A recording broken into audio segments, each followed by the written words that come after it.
Hello,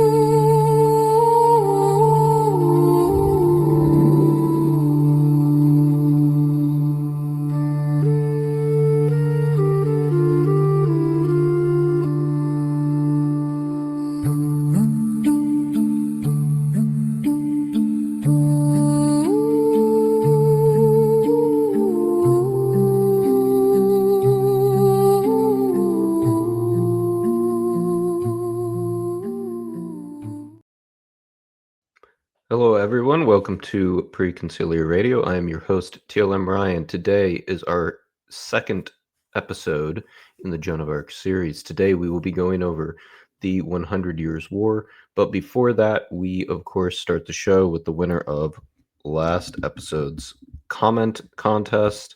For this series, we will only be doing comments left from the Joan of Arc series. So I won't be reading comments from other episodes, even if they've occurred after the latest Joan of Arc series. So we're just gonna do Joan of Arc comments for this. So I'd like to add this from PS Design 1. Some modern religious commentators argue that Joan of Arc was a quote-unquote divine instrument to keep France independent. They suggest that if England had won the 100 Years' War and unified the two crowns, France would likely have been forced into the Church of England, aka Protestantism, when Henry VIII broke from Rome in the 1530s. Do you agree with this hypothesis? I'm interested in your opinions. Since she is your patron saint. So, before we jump into, obviously, the 100 Years' War, I will give you my opinion. And I've formed this opinion before this comment was posed, because when I tweeted out my Joan of Arc thread that got so much traction, there were some snide atheists who were trying to make fun of Joan of Arc, and they were saying things along the lines of, LOL, why would any god, care about the victory of one country over another country? Like, it seems very petty and irrelevant. And I responded. I actually argued back and forth with quite a lot of Joan of Arc's detractors that day. And I said, well, it makes perfect sense if you're Catholic, because 100 years after Joan of Arc dies, England breaks with Rome and France remains Catholic. So I do agree with that hypothesis. It seemed the most natural and obvious explanation to me at the point, and the most natural and obvious explanation is often the correct one. Much like Joan of Arc, I like to keep things simple. But it is true, and if you know the history of the religious wars, I mean, they weren't really religious wars, but generally the Protestants would side with the Protestants, and the Catholics would side with the Catholics. France was a huge buffer against the Protestant nations, and I think without France, Protestantism could have rolled over Spain and Italy as well. France and Spain were mega powers back then. So yes, I think it's actually quite. I think Joan of Arc was a divine instrument to keep France Catholic. That's the short answer. So today we're going to be talking about this 100 Years' War, what it is, because this is the war that Joan of Arc's fighting in, by the way, if that hasn't been made obvious. And it's very important. It's actually just very fascinating to learn about the war. If you'd like to do so, there are some free YouTube videos that read out the audiobook versions of various historians. I've read those. And I find the war is not often studied by like high school history, in high school history classes, but it really changes the way Europeans conducted themselves once the war concluded. It actually starts to lead to mass mobilization and absolute monarchies, because the war was so taxing on both countries that more and more power became centralized. And obviously, as an American, we learn about why the American colonists were very opposed to the centralization power.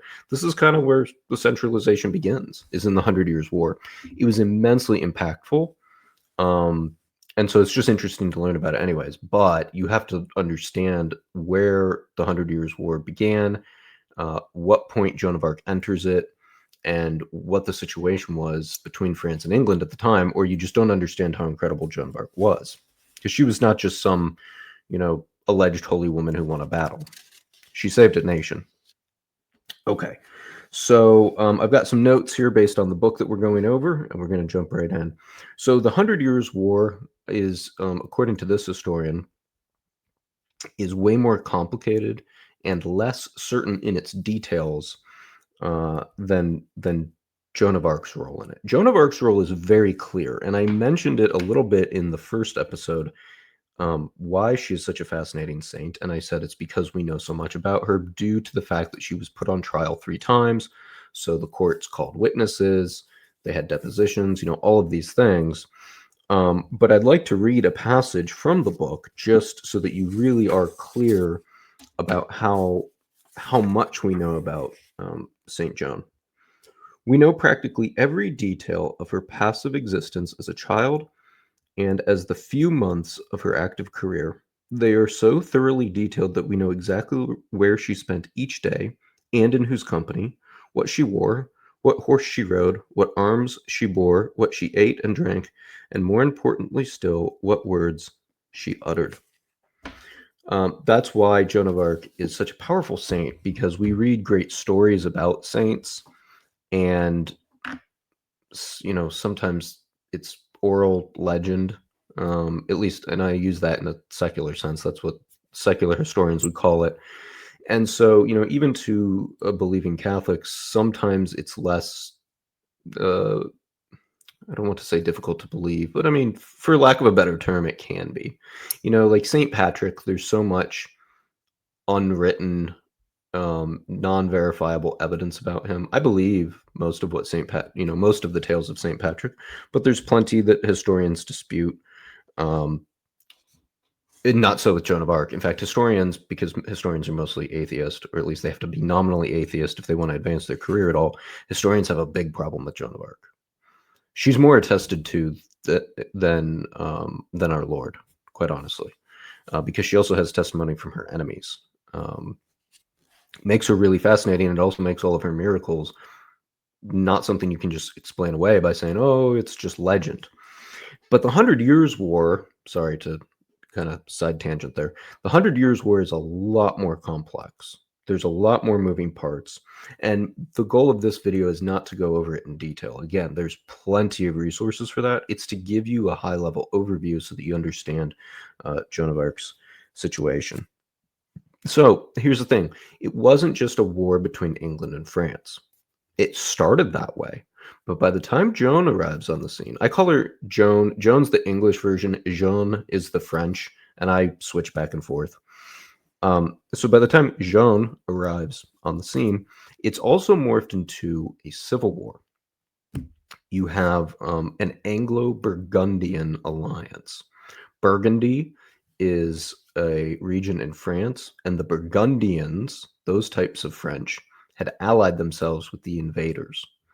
Joan absolutely hated the Burgundians almost more than the English. She viewed them as complete traitors. So France is really on the ropes at this point.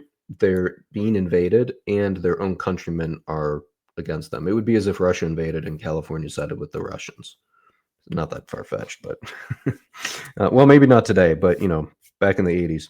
So that's kind of the situation there. Now, why is England invading? Well, ever since William the Conqueror, okay, got to go back here a little bit. I believe it's 1066. This is something that like any basic high school history class teaches, and I never understood why until later on. But Normandy, that's the north region of France. That's where the D-Day landings occurred in World War II. The Norman Knights were this insanely powerful group of knights. They conquered like all over the world. Italy, parts of the Holy Land. I believe they even threatened the Eastern Roman Empire at one point. Well, they decided they were going to invade England, and William the Conqueror did so, and he won a great battle, and then he was crowned king on Christmas Day. Okay, so all of the nobility from that point on in England had French roots. This is somewhat embarrassing for for the English to admit to. Um, and so naturally, they would hereditarily have some ties to France. So they'd always at least nominally claimed we have the right to the French throne. Now, they never really did anything about it for hundreds of years, so this was kind of more jesting and insults. But, they had somewhat of a claim, although it gets dubious the longer the lineages go on, okay? England also held Aquitaine, okay? So if you think of France with, like, Paris is right here, and you've got the Atlantic Ocean here, this little side cut of France was owned by England for like a long time. Okay, this wasn't because of the Hundred Years' War. So France, as we think of modern day France, is on the continent of Europe, and England is that island north of it. This was not the case. France was not nearly as powerful as it is, after this war, going into the modern era, where they own the entire continental geographic portion of that. England, for many hundreds of years, owned that portion right up against the Atlantic. Okay, so there's tension there, always had been, because they're on the mainland. And then France is constantly assisting the Scots. You've seen Braveheart with Mel Gibson. The Scottish are always fighting for their independence against the British, and France is happy to antagonize, lend them supplies, ships, etc. They also interfered with England's major trading partner on the continent, Flanders.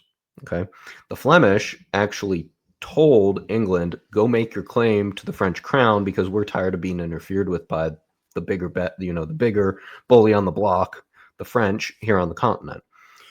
So these are the sources of tension that lead up to the war. And Edward III of England, using the Flemish request as an excuse. I mean, that's not the real reason he went to war, but he was happy to use it as an excuse. In 1337 AD, the year of our Lord, begins the 100 Years' War. Okay. And it wasn't done flippantly, okay? It wasn't just like, he got bored and decided to go at it. France really had a lot of enemies at this point, okay? It wasn't just that England and the Flemish decided, oh, this would be great for our trade routes. This had the support of many rulers on the continent, most powerful of which was the Emperor of the Holy Roman Empire. The Holy Roman Empire and France had been geographic rivals because they're butting right up against each other. Okay, so France is kind of surrounded here. They're surrounded to the east by the Holy Roman Empire, to the north by England, and to the west by England's holdings of Aquitaine. Okay, so I have a note here to read the paragraph on page 16 to give further light to this. Okay. So I have in here that, yes, Edward III of England, just as he could not tolerate French troops in Scotland, it was equally impossible for him to allow English trade with the Flemings to be imperiled by the actions of France. Okay, I think I just pretty much stated that. My notes aren't the best for a live recording, but that's from the book. Okay. So there's three main battles that make up the 100 Years' War. The 100 Years' War was not 100 years of continuous warfare. War would break out, battles and skirmishes would be fought, they'd have a little peace treaty, and then within a year the peace treaty would be broken or something like that. The reason that peace would occur is because war back in those times had to be paid for directly by essentially a levy tax. And when you piss off enough people by overtaxing them, they say no more. And again, this isn't absolute monarchy. So the kings of both nations are really having to get the nobility on their side, because the nobles are the ones who go out and collect all the taxes from their subjects. Okay, so sometimes in England in particular, there would be a lot of civil strife over these taxes, so they'd have to call off the war, and there'd be a bit of peace, but then war would come back. So the three main battles that really led to the point of France becoming so crippled that it needed the help of Joan was Poitiers, Crécy, and Agincourt. Okay.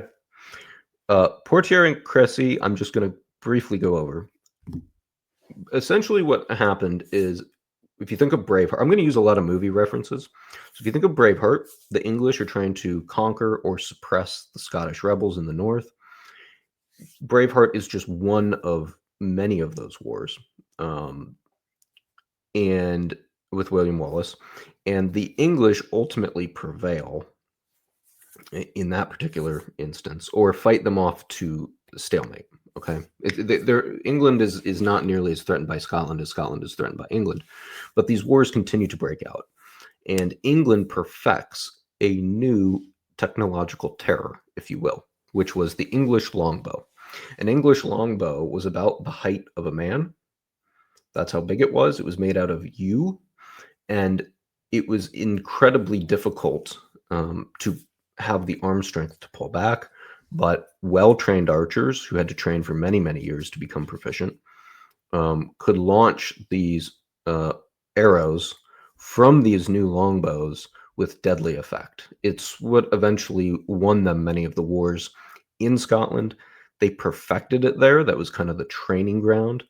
And so by the time the Hundred Years' War rolls around, the French knights in full armor and horses are meeting the longbow for the first time.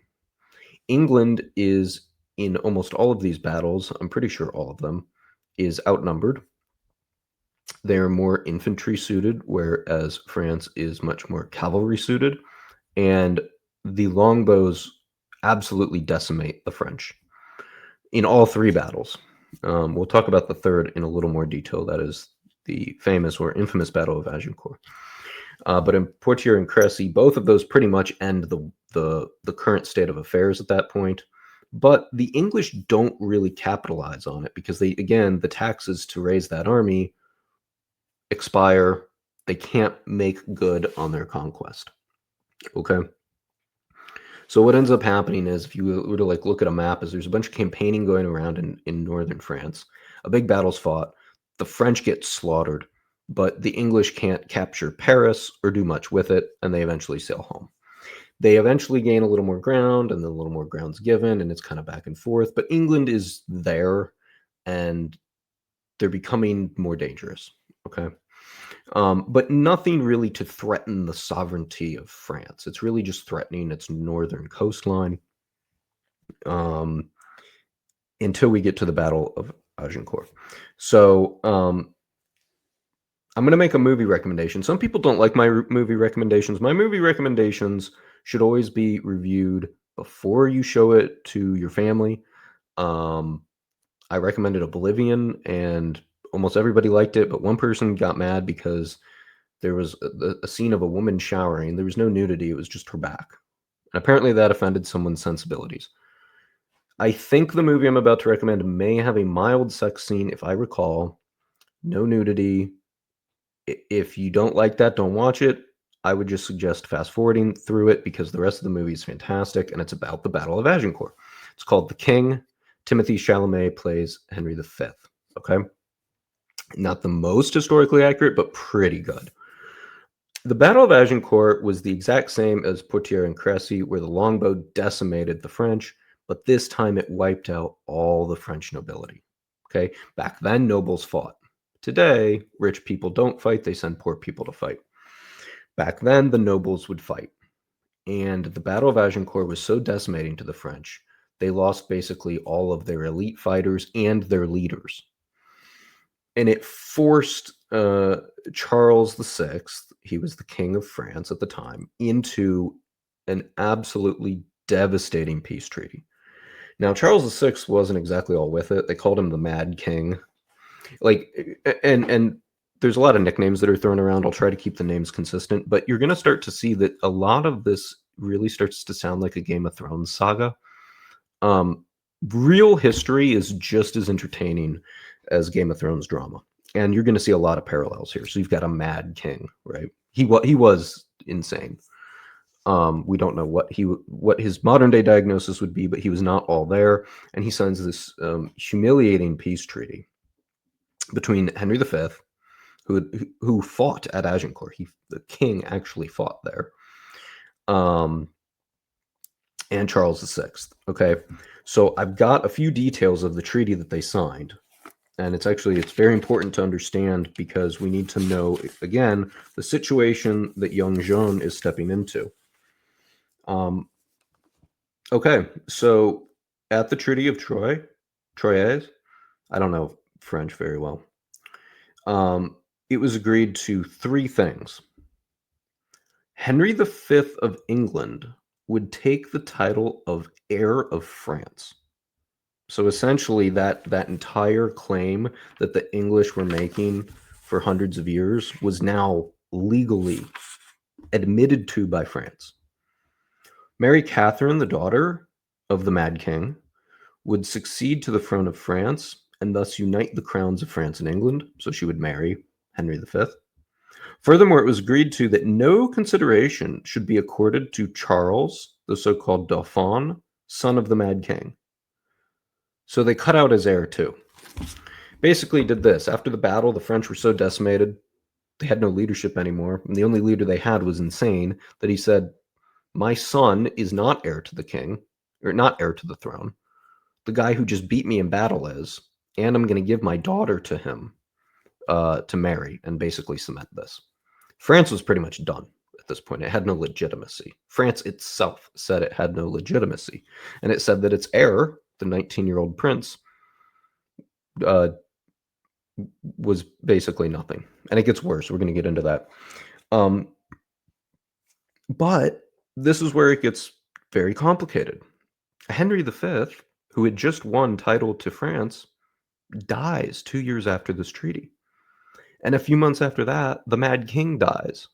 So the two leaders of the warring nations are both dead. Who's in their place?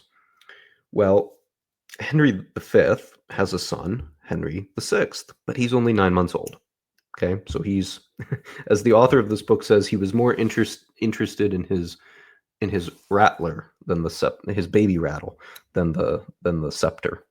And then you have this 19-year-old, the son of the French king, the Mad King, who in the treaty that was signed said that he's cut out. And it didn't just say that he was cut out. This is where it gets really nasty. His mother in the treaty says that he was she implies immensely heavily that he was a bastard. And the author says that many women have made this horrid claim about their children, but so few as this woman, as the Queen of France, were to make it official in an international treaty. She essentially admitted that Charles VII, this is the son of the Mad King, the prince, the Dauphin, was a bastard, and therefore she was an adulteress. I don't know if it was worth it to her, but that's what she said. And she was very abusive to her son as well. She insulted him. She excluded him from official events, and she allowed others to insult him as well. This haunts him throughout his entire life, to the point that the English taunt him to Joan of Arc, saying, "You, Charles of Valois, who used to call yourself Dauphin, and now, without reason, call yourself a king." And that just kind of reminds me of the taunt that Saruman gives to King Theoden when he says, "You are a lesser son of greater sires." So this is the leader now of the French cause, by the way. This bastard who's being insulted by his own mother, who Joan of Arc has to come and save. So I'll give you a summary from the author about the situation that we're in this war. Again, things just continue to get bleaker and bleaker for France. So this is the state of affairs when Joan of Arc is born. Henry VI of England, an infant of 9 months old, was recognized, according to the terms of the Treaty of Troyes, as King of France and England, with his uncle, the Duke of Bedford, reigning in his stead until he became of age. Charles the Dauphin, nominally Charles VII of France, was excluded from his succession to the French throne by the terms of the Treaty of Troyes. Troy or Troyes, I don't know. We'll just say the treaty. The French themselves were divided into two parties known as the Burgundians and the Armagnacs. We already talked about this. There's a civil war going on. Okay, these two parties were at bitter enmity. Burgundians entered into a definitive alliance with the English, for which reason their faction is often referred to as the Anglo-Burgundian Party. Okay, so this is not good. You have a bastard claim to the throne, so not legitimatized. All the leaders in the army are dead. The army is completely scattered. By the way, at this point, the English have now seized Paris. They after the Battle of Agincourt, things get so bad that France is rapidly losing territory. In fact, they lose the entire northern kingdom, and then the Burgundians betray them as well. They are really on the ropes. So, lest some historians try to downplay it. Really, I've only found that those historians try to downplay the direness of the situation just so that they can disprove and downplay Joan of Arc. That's my take.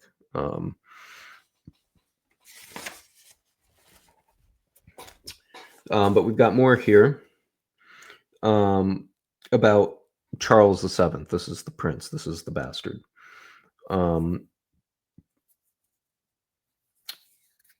Well, no, we're not going to go there. Actually, I want to talk about the English ruler as well, because again, we have that 9-month-old who can't quite rule.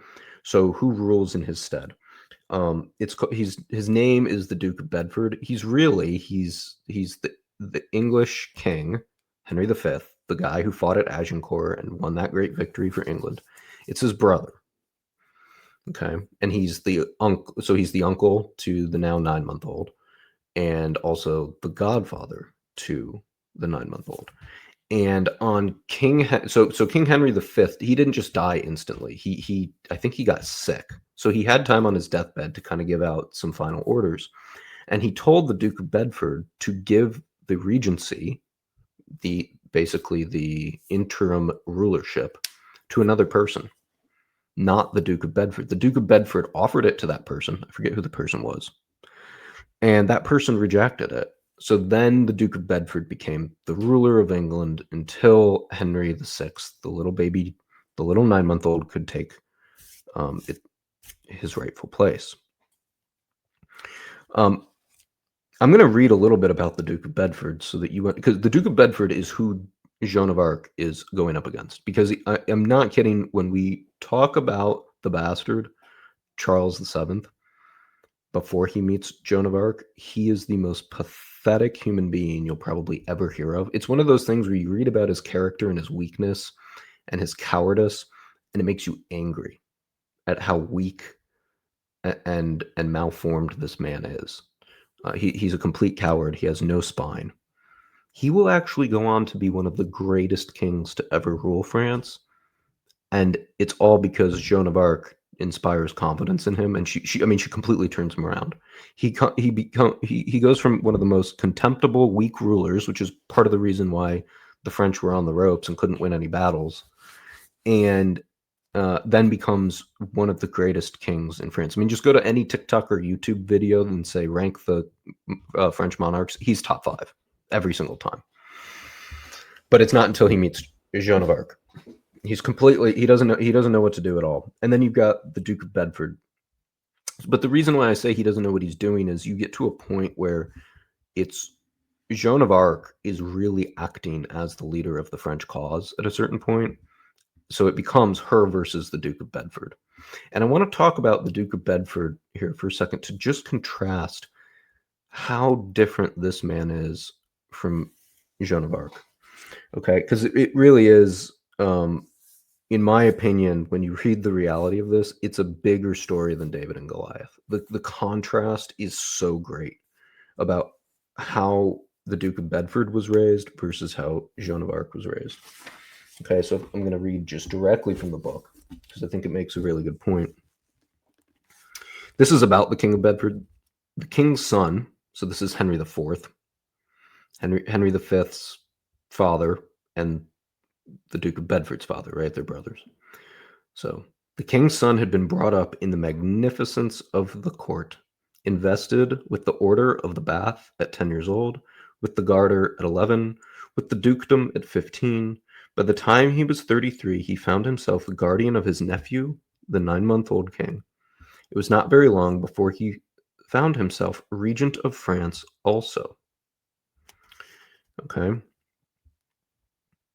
So this guy is as legit as it comes, as high society as it comes, as distinguished and established as it comes. And he is now the most powerful man, probably besides the emperor of the Holy Roman Empire, because he's the regent of England and France now, because France relinquished their claim after the Battle of Agincourt. This contrasts strongly with the daughter of Jacques d'Arc, a peasant in the Valley of the Meuse, who will soon have to fight the Duke of Bedford. When I'm telling you that this is greater than any like Disney fairy tale princess story, you couldn't ask for two completely different upbringings. Joan of Arc couldn't even read. She had no business commanding troops. She was an illiterate peasant, and she would be going up against the esteemed Duke of Bedford. Quick note on the Duke of Bedford: he gets villainized in history just because of his treatment of Joan of Arc, but all records show that he was a decent man. He cracked down on abuses from his soldiers on the citizens. He was a very fair and just ruler. He was very good at war until he meets Joan of Arc. And from his point of view, he thought Joan of Arc was a witch.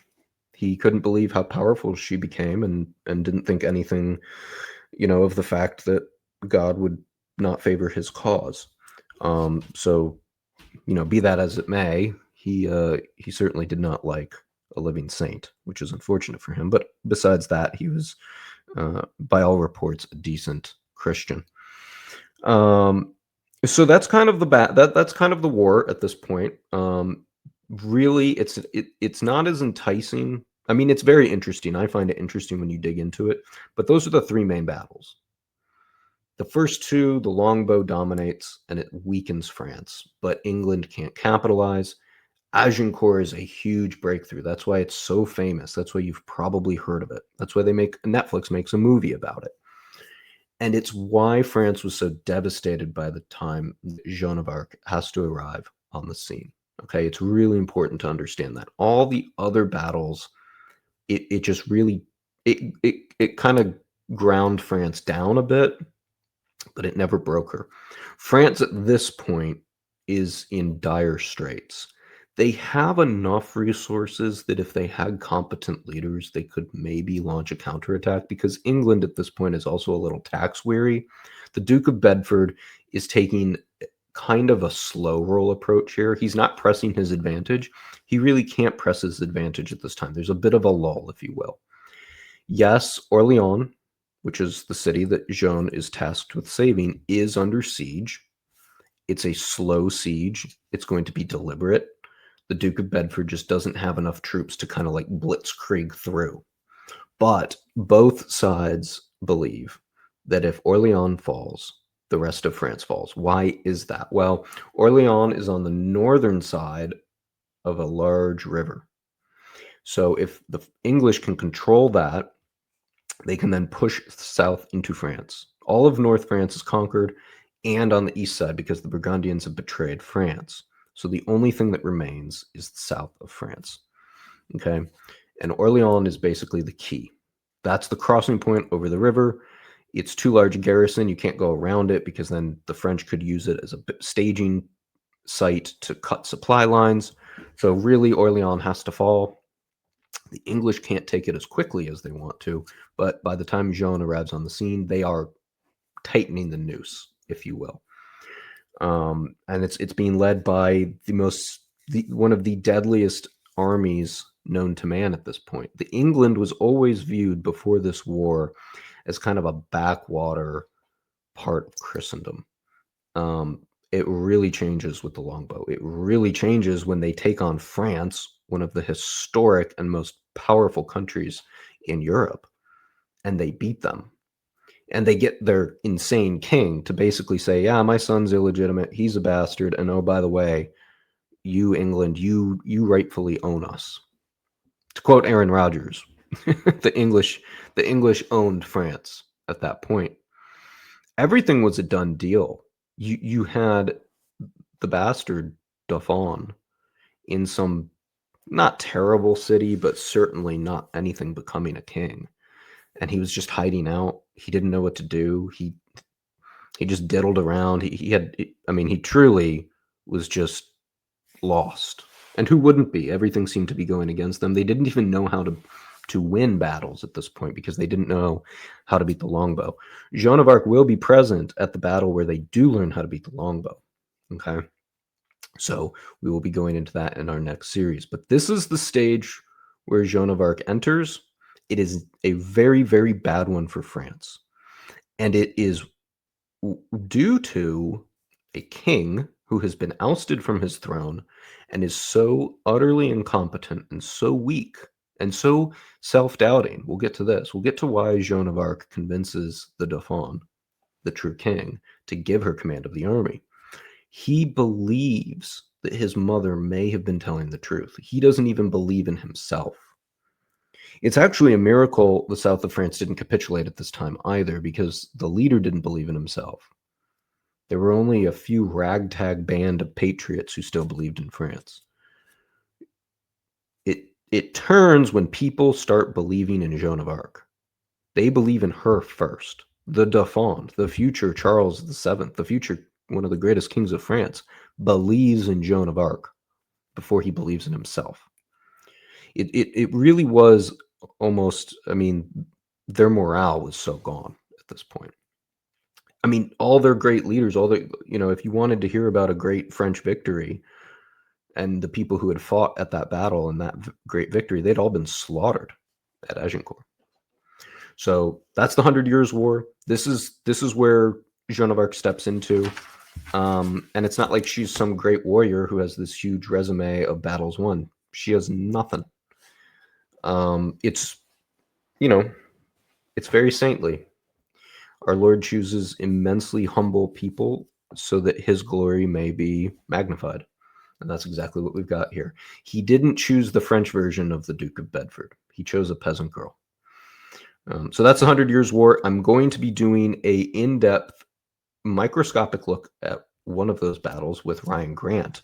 Hopefully this month, if we can get it coordinated, we're going to choose Agincourt, because I think Agincourt was more pivotal and more consequential to this war.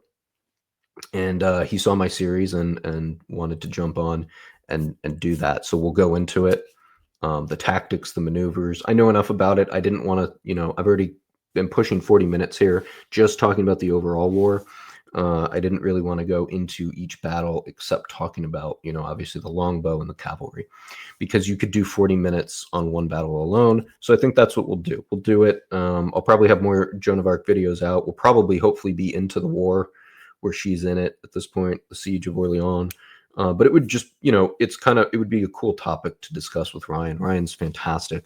He knows so much about history. So if any of you are really into like military battles and tactics and the strategies, supply lines, prisoner exchanges, or lack thereof, if you know the story, we'll get into that and really show why that battle was the crushing death knell to the French at this stage of the war. So with that, I hope you enjoyed this. Again, like, subscribe, share, and if you leave a comment and I like it, I will read it in episode 3, where we will explore Joan of Arc's upbringing as a peasant in rural France. To my next broadcast, Godspeed.